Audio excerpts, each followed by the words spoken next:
Today's clue for a hypothetical Life's Potluck Buffet very difficult crossword puzzle is month of the last tango in Lima?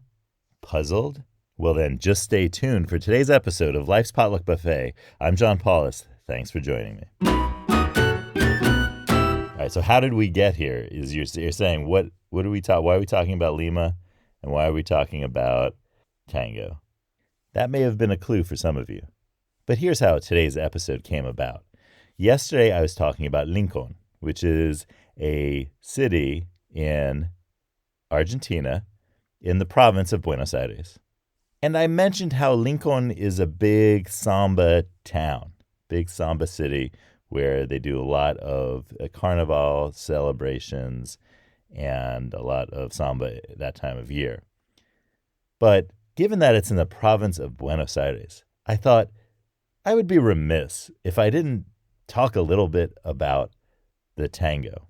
Odds are you've probably seen the tango danced at some point in your life, or at the very least heard tango music.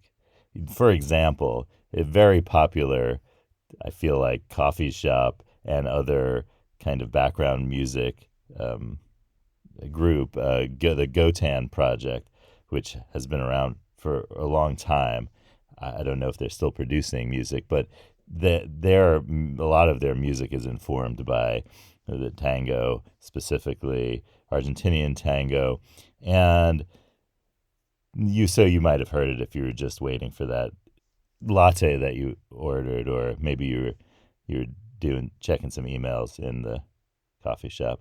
But that's so you're probably familiar with tango. And tango developed out of the area around the mouth and beginning part. Was that the beginning or the end? Towards the end of the Rio de la Plata, which is the river that flows between Argentina and Uruguay and by Buenos Aires and Montevideo. The name tango, the word tango, seems to come from a Niger-Congo language, and the etymology is not fully certain, but I saw a suggestion that it resembles the word tamgu, which means dance, in Ibibio, which is I hope I pronounced that right. If you're familiar with the language, please let me know. Ibibio is a language of what is now southern Nigeria, and that is one possible etymology for the word tango, which I think that's a. There are others that are related to other either Niger-Congo languages and other local dialectical terms in the Rio Platense dialects of Spanish there in Buenos Aires and Montevideo and environs. So that's tango. And tango is in 4/4 time, like the foxtrot, for example, and which developed a little bit later than tango probably. And I happened to find a Facebook page of a tango society group club seems to have quite a few members in Lima, Peru, much north and west of Buenos Aires and Montevideo and such areas. And I thought that was pretty cool. On March 14th, they seem to have a really good event. So if you're going to be in Lima on March 14th, then definitely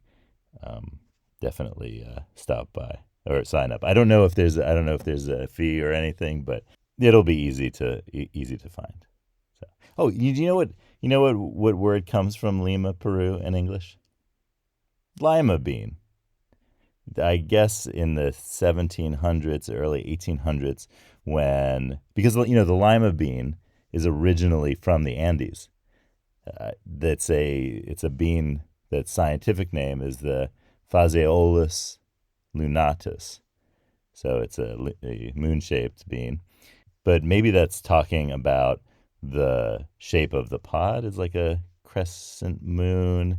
The bean itself, I don't know. That's a weird shape. That's a weird. I could see. Okay, so it kind of there's a little bit of a curvature in, but if the moon ever looked like that, I would be like something seriously wrong is going on in our solar system.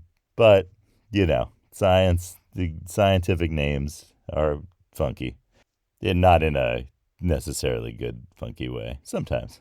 So the Moche people, who are indigenous to the areas that are, for example, in modern day Peru, and they were very big lima bean growers and lima bean fans, and rightfully so, excellent bean. When they came to places that were English speaking, like the United States, in the 18th century, and I saw a letter written by President of the United States, George Washington, saying that his wife had included in the packet with the letter some lima bean seeds for the person he was corresponding with, so that they can grow them. If you had asked me, oh, and by the way, today's President's Day in the U.S., that's one of our holidays here in the U.S. If you had asked me that if George Washington ever uttered the words lima beans or wrote about lima beans, I would probably have, I don't know, maybe I would have said, oh, probably, if you're asking me, probably the answer is yes. But nonetheless, he did. So that's more facts about the lima bean. Well, anyway, if you do go to Lima, ask about this tango club. You could ask the concierge at your hotel maybe to get you tickets to one of the many performances and plays in Lima. There may be even a performance of Romeo and Juliet, and you could also get a tea time for golf in Lima. But ask at your hotel. Have you figured out the answer to our clue? The month of the last tango in Lima? I dropped a few hints along the way. I said words like golf and hotel, and I said Juliet and foxtrot and Romeo. Well, if you have figured it out, bravo Zulu to you, because that means well done in certain sailor talk. And you probably guessed that the answer is November. And if you didn't guess November, I'll tell you what the connection between all of the words were.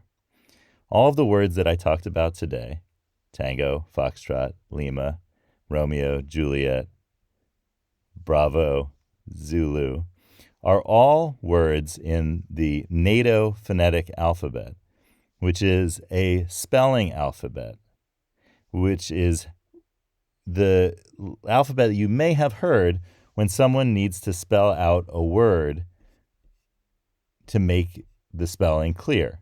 So, for example, if I said, well, how do you spell John? I'd say, well, it's Juliet, Oscar, Hotel, November. And that's the official way. So, in air traffic control and in military use and in all other sorts of uses, those are the official words to use to spell out letters of the alphabet that could be easily confused. You can easily confuse B and P. That's why Bravo and Papa or Papa in some cases. That's why those words replace the letters so that they can be understood. And this was tested in the mid-20th century in very poor communication situations, so that even if there was a choppy connection, you can still make out clearly what letters were meant in a spelling of a word. So, in honor of Lima and Tango and the Foxtrot and all you Oscars out there, and Romeos and Juliets. Oh, that's why there are two T's in the phonetic alphabet in Juliet, because French speakers might think it's Juliet, if they and also alpha, which is the A, the first letter alpha, that letter is spelled with an F in the NATO phonetic alphabet, so that in English we would know, and other languages, but in some languages that it wouldn't be clear that a PH is an F sound. That's why that's spelled that way, just so you know. Okay, let's draw a card in honor of all of these things. The bottom of the deck is card 2-2, which is some small action you did ended up being big. That was yesterday's card. Let's see what the cards have in store for us today. I hope it's something good. So yellow lemons, blue dumplings, magenta noodles. Cards tell us some things. And if there's a code card, that would be great. I don't think we have any code cards. Oh, it's card 26. Imagine what a historical marker will say about you. So you've probably seen around the globe historical markers that commemorate individual lives, and they're often in front of where the person lived, and they have a short biography. So give this a shot when you have a chance. Sketch out, write it down, and think about it, what the historical marker would say about you. And the sky's really the limit on this one, because this kind of exercise allows us to think about what we might need to do going forward, or what we might need to get involved in, because the historical marker that you're talking about in your future is just really you talking about your present and how you'll fly high. Good day.